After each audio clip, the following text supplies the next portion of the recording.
the gap, standing for Jesus, standing in the gap for family and friends, standing in the gap, one love for all, so we all can make it in.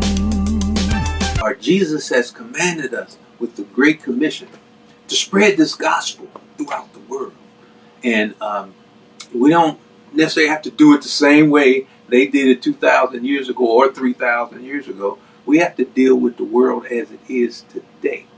And so if we're going to comply with the Great Commission, we have to understand what's going on in the world today. So we've dedicated a portion of our broadcast to what we call the Gap News, where Marble, she keeps you up to date on what's going on in the world so you understand from current events how to employ this Great Commission. Marble, Gap News.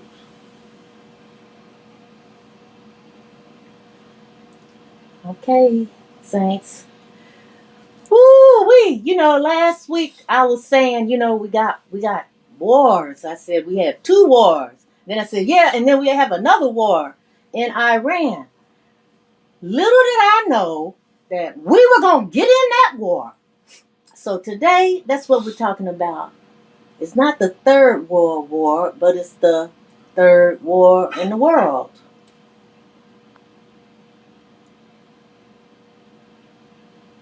Video I'm about to show you is a culmination of over 15 years of development and testing. As I said, hundreds of test shots on various models. This is one weapon. So if you take a view of this as 5 additionals, you'll get a sense of what this looks like through it. Go ahead, Tom.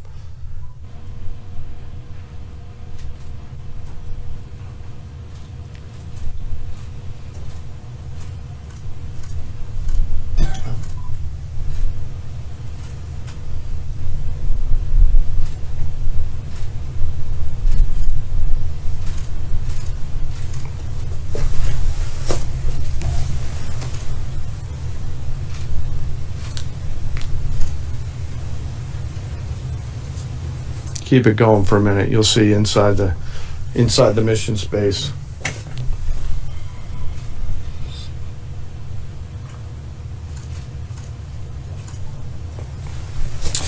Unlike a normal surface bomb, you won't see an impact crater because they're designed to deeply bury and then function. I know there's been a lot of questions about that.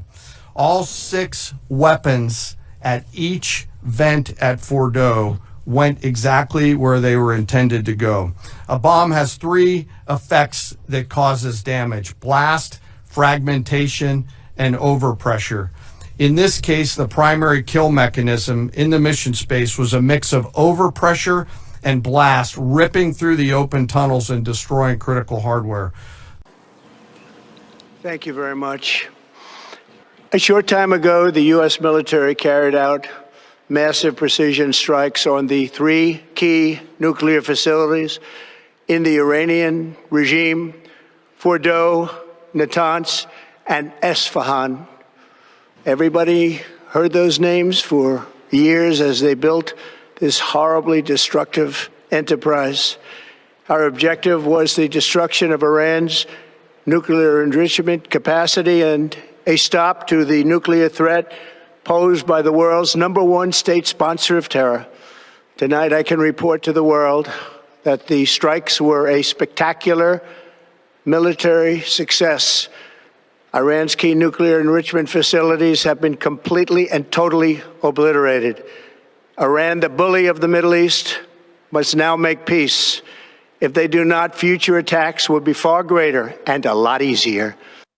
As the fragile ceasefire between Israel and Iran holds, President Trump still celebrating a win and praising U.S. strikes on Iran's nuclear facilities.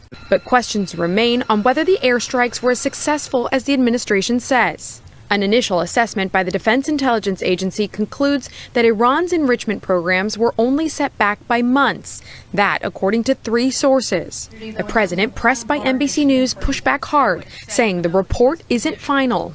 The report said what it said, and it was fine. It was severe, they think, but they had no idea. They shouldn't have issued a report until they did. The president also questioned on possible intelligence on whether the Iranians had moved enriched uranium prior to the strikes. We think we hit them so hard and so fast they didn't get to move. And if you knew about that material, it's very hard and very dangerous to move. Some lawmakers have seen the report and want more answers. Do we know whether the uranium was there? Do we know whether the centrifuges were there? What is the state of those facilities? What is the timeline in which Iran could try to break out and build a bomb? We have a lot of serious questions that demand serious answers. He was answering questions about a series of recent reports based on intelligence from inside Hegseth's own agency that say Trump's strikes on Iran did not obliterate Iran's nuclear sites like Trump has claimed. Intelligence analysts from the Defense Intelligence Agency, again, the Pentagon's own intelligence arm, said that Saturday's U.S. strike did not destroy Iran's stockpile of enriched uranium. And the best question of the day on that reporting came from a former colleague of Secretary Hegseth, Fox News reporter Jennifer Griffin. Do you have certainty that all the highly enriched uranium was inside the Fordo Mountain, or some of it, because there were satellite photos that showed more than a dozen trucks there 2 days in advance? Are you certain none of that highly enriched uranium was moved? That is kind of the question right now. It is the question. And the satellite imagery she's referencing from days before the U.S. strike shows a line of 16 cargo trucks, you can see it right there on the screen, lines up at the entrance to the underground nuclear site the U.S. bombed. But it's not even just the photos, which everybody can see. Earlier this week, 2 Israeli officials with knowledge of the matter told the New York Times that they had intelligence that Iran had moved nearly 900 pounds of enriched uranium from the site in the days before the attack. Watching every single aspect, but Jennifer, you've been about the worst, the one who misrepresents the most intentionally. I should say Jennifer Griffin is a tough reporter. I've been on the other end of that, and she's one person who relentlessly presses every administration because that's her job, whether they're Republicans in power or Democrats in power. It's not part of the mission to destroy all their enriched uranium or to seize it or anything else. I don't know where the 900 pounds of highly enriched uranium exists, but it wasn't part of the target set. What intelligence do you have that Iran is building a nuclear weapon? Your intelligence community has said they have no evidence that they are at this point. Well, then my intelligence community is wrong. Who in the intelligence community said that? Your director of national intelligence, Tulsi Gabbard. She's wrong.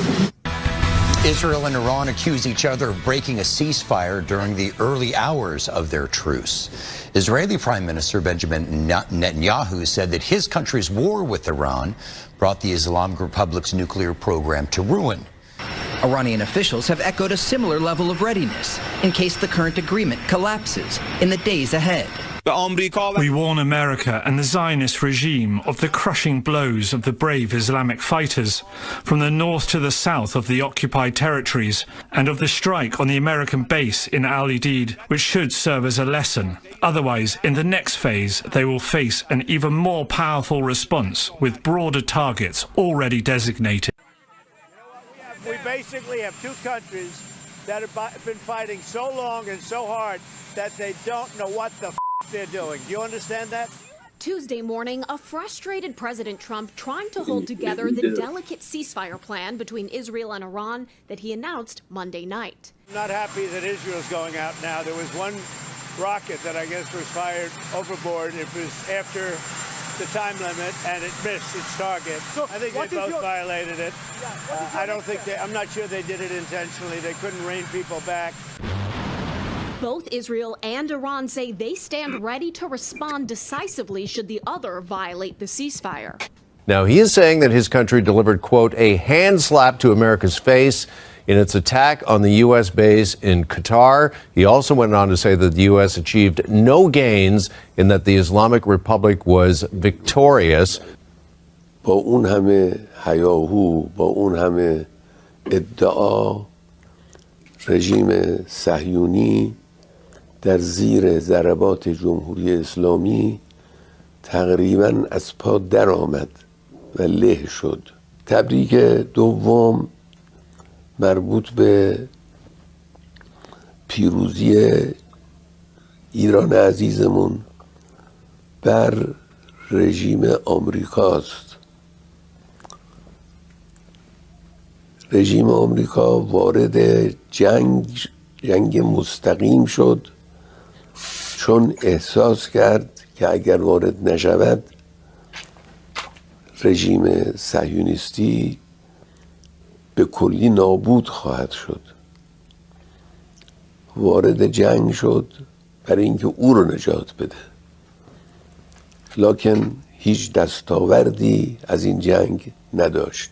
Is enormous. The question here is going to be, if it is not fully obliterated, does that mean that there is a possibility that in a few years they will be back to where they are right now, or where they were before the strikes? And that's because, Jeff and Carolyn, most experts have said you can bomb the infrastructure all you want, but you cannot bomb the knowledge out of the Iranian people.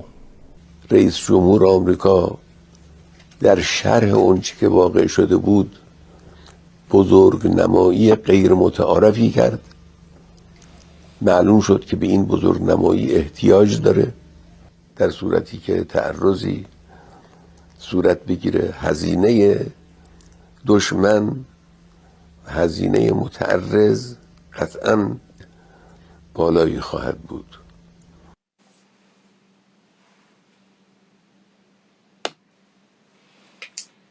Wow. So, like I said, last Saturday, I knew there was a war between Iran and Israel. Now, the U.S. jumped into it. And the thing that really baffles me is the U.S. Intelligence Community, led by Tulsi Gabbard, has confirmed Iran wasn't even focused on a nuclear weapon. They are enriching uranium, and they're enriching it farther than they need to for just regular use to create electricity and that sort of thing, which is something that they need there.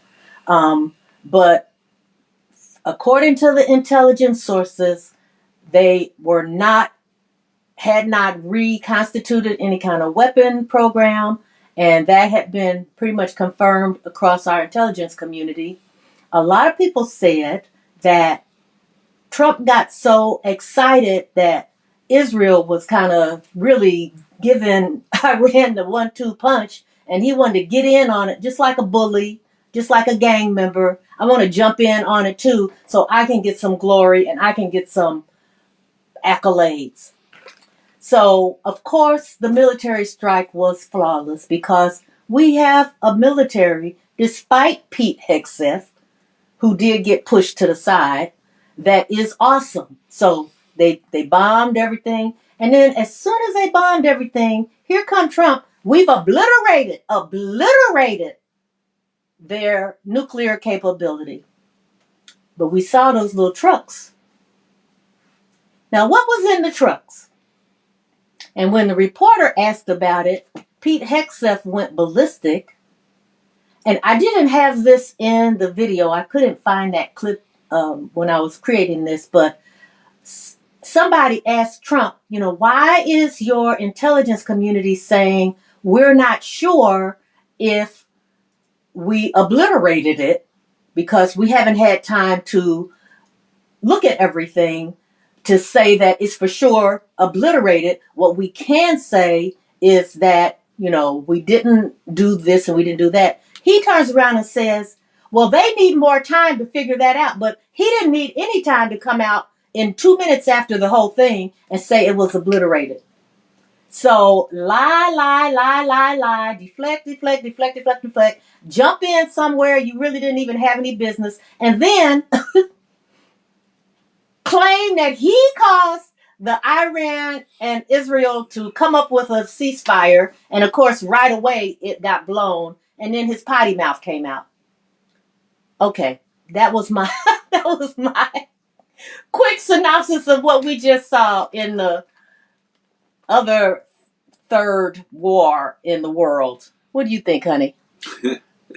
Well, you about said it all, but one thing that's real funny to me, it's not funny, it's pitiful. It's hypocritical, of course, is Trump Everybody says Trump wants to get a Nobel Peace Prize. And so, how do you get a Nobel Peace Prize when you're conducting war on people and supporting others who are conducting war, and there's no peace over there, but somehow you're deserving of a Nobel Peace Prize? It was something. It was Matthew 5:9 or whatever, and the Beatitudes says that blessed are the peacemakers. So they shall be called the children of God. Yes. So, all that stuff is hypocritical. I mean, and if you can't see it, then you're not looking for it. If you see it and you just want to ignore it and all that, then, that's sinful behavior, to be truthful. It sure is.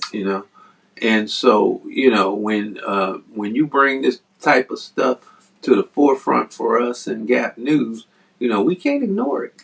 I mean, no. Add it to all the other stuff that's going on, all the lying and all the taking rights from people and harming people by wanting to take away their insurance and Medicare and Medicaid and all that, and not caring about the suffering that it causes, and then just trying to enhance the 1%, the rich, and let them don't care what happens to the vast majority of people.